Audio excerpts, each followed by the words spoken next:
But now coming to the point about this picture of Jesus in the Quran, God says that this is from me to you. The Christian says no, this is Muhammad's creation. So let us analyze what I have just read to you. You see, at the very first verse that I read to you, God Almighty is telling us, through Muhammad, telling us that Mary was a woman chosen by God Almighty above the women of all nations. This is enshrined in the Quran. Mary, the mother of Jesus, a woman above the women of all nations. So the question arises, why would Muhammad say such a thing? That he is honoring the mother of his opposition, if there is such a thing. There isn't. Muhammad belongs to the same brotherhood of the prophets of God. Moses, David, Solomon, Jesus, Muhammad. It's a brotherhood of prophethood.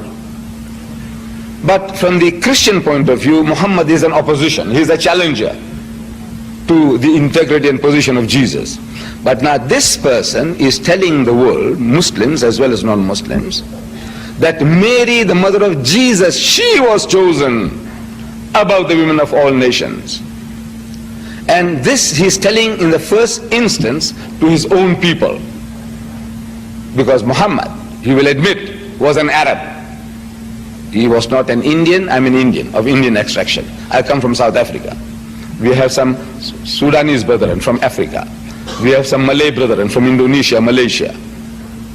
He wasn't speaking to them. He was speaking to his own people, the Arabs. And he was telling them that not an Arab woman, not his own mother or his wife or his daughter was chosen above the women of all nations, but Mary, the mother of Jesus, the mother of his opposition. I'm asking people, the missionaries, please account for that.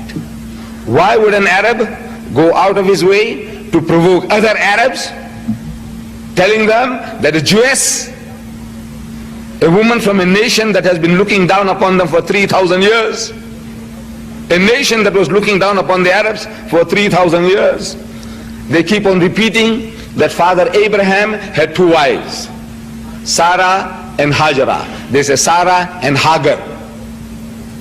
And they say that Sarah was his legitimate wife.